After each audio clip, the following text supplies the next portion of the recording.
Assalamualaikum warahmatullahi wabarakatuh. Alhamdulillah wassalatu wassalamu ala rasulillah wa ala alihi washabihi wa man tabi'ah wa ba'du.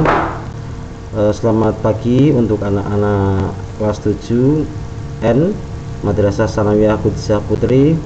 Ya, semoga masih dalam keadaan sehat walafiat tanpa kekurangan suatu apapun.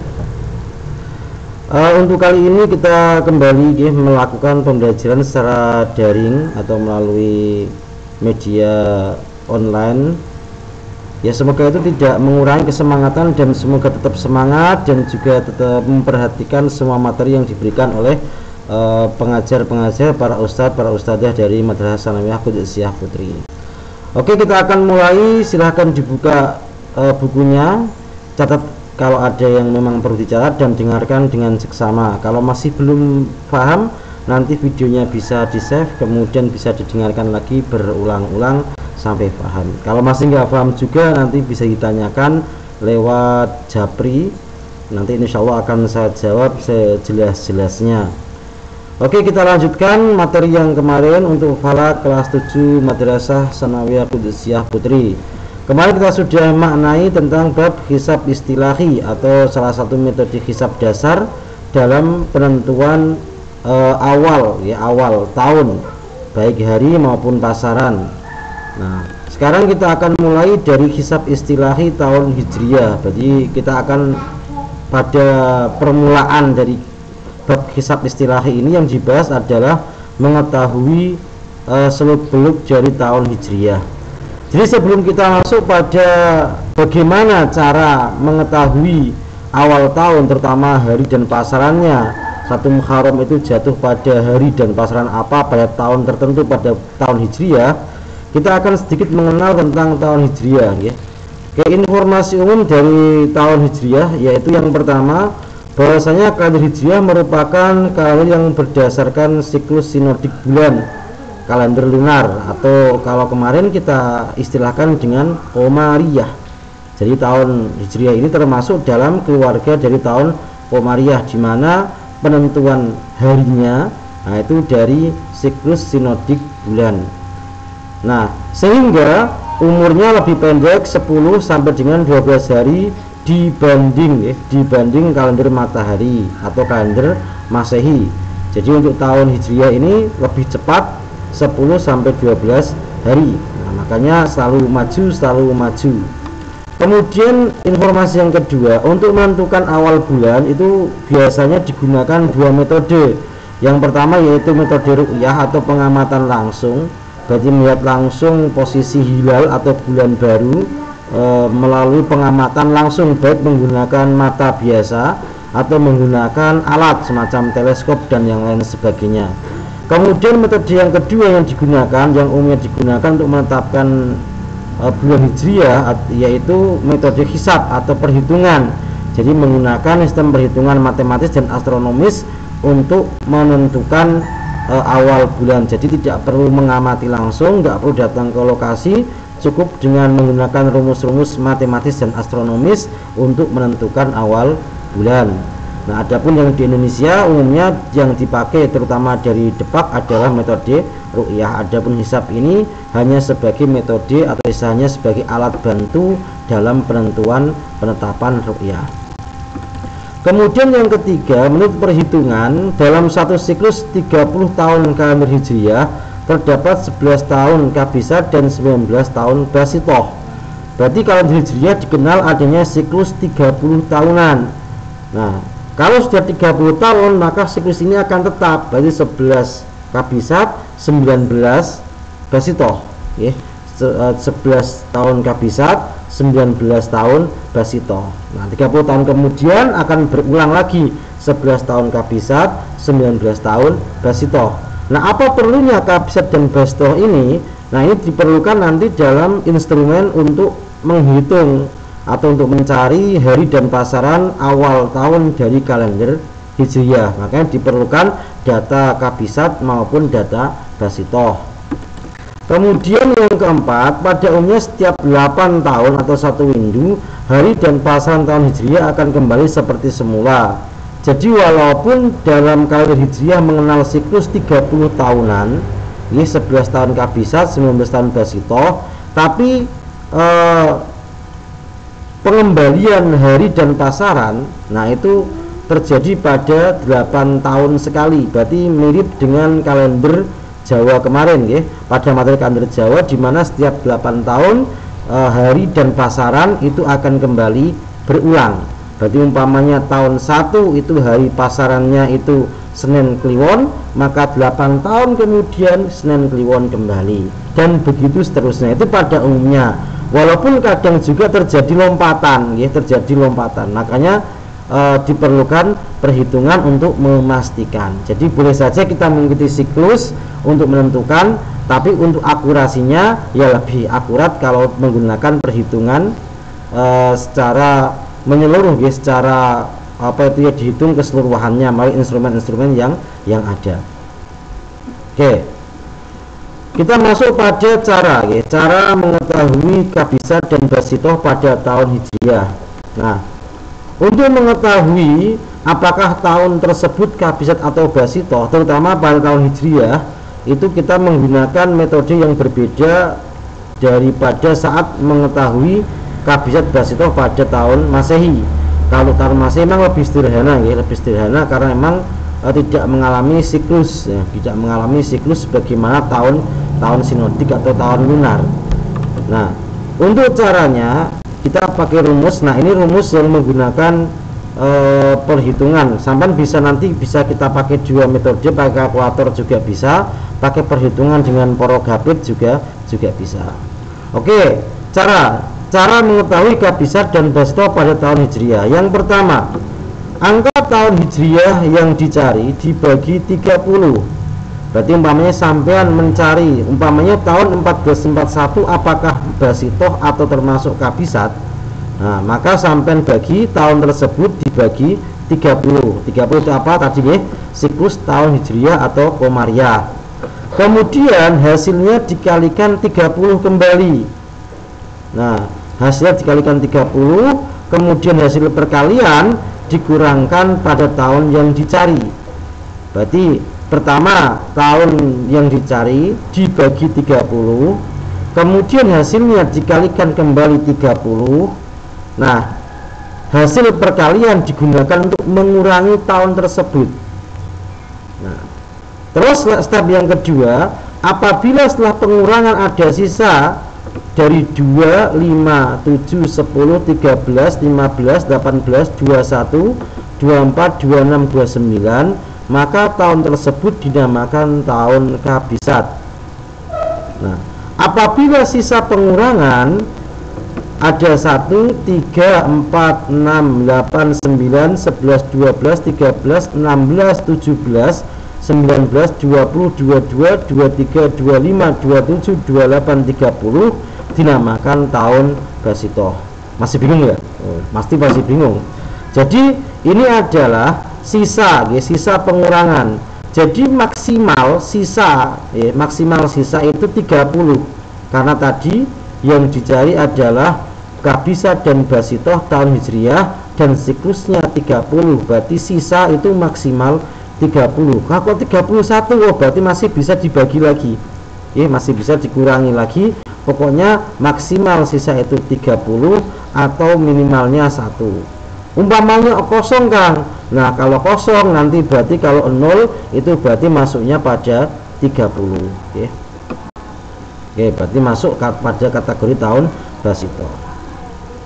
Oke, kita akan praktekkan daripada Anda bingung dan pusing melihat angka-angka di sini. Itu maksudnya bagaimana sih? Nah, kita akan praktekkan. Nah, kita akan contohkan ya. Oke, sebelum kita mulai pada mencontohkan, kita akan tulis dulu tabel pada angka kabisat ya. Kalau di kitab sampean, nah di kitab kuning itu kemarin bahwasanya kita maknai ada kode bahziyu kaukati ya. Nah, ini adalah kode angka kabisat. Berarti kalau sisa 2, 5, 7, 10, 13, 15, 18, 21, 24, 26, 29, maka tahun tersebut jatuh menjadi tahun kabisat. Berarti selain ini selain pada angka di sini, maka jatuhnya tahun Basito.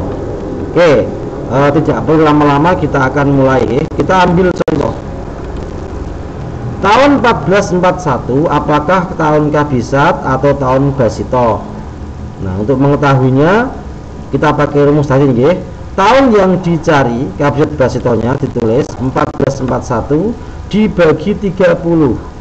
Hasilnya berapa? 48,03. Nah, ini kalau di kalkulator yang nampak itu pas hasilnya nggak sisa ya. Berarti kalau kita pakai kalkulator ini hasilnya akan seperti ini. 1441 bagi 30 sama dengan 48,03. Silahkan dipencet kalkulatornya kalau nggak percaya. Nah, kemudian hasil pembagian 30 48,03 dikali 30. Nah, untuk kali ini dalam perkalian 30. Nah, ini yang diambil adalah yang utuhnya ya. Yang dikalikan 30 itu adalah yang utuh. Berarti 48. Adapun angka di belakang koma kita abaikan saja. Oke, kalikan 30. Oke. Maka hasilnya adalah 1440. Kemudian 1440 nah digunakan sebagai pengurang. 1441 dikurangi 1440 maka sisa 1. Nah, 1. Kita cari di tabel Kabisat. Ada enggak angka 1 di sini? Oh, tidak ada, Kang. Berarti kesimpulannya karena sisa 1 dan tidak ada dalam tabel angka Kabisat, kesimpulannya tahun 1441 adalah tahun Basito. Nah, oke. Contoh yang kedua, 1442 Hijriah apakah tahun Kabisat atau Basito? Nah, kita kembali 1442 dibagi 30. Hasilnya 48,03, tetap sama ya, 48,003. Oke.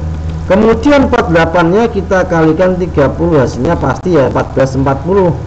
Nah, 1442 dikurangi 1440 sisa 2. Nah, sisa 2 kita lihat di tabel Kabisat. Oh, ternyata ada. Nah, di sini. Oke.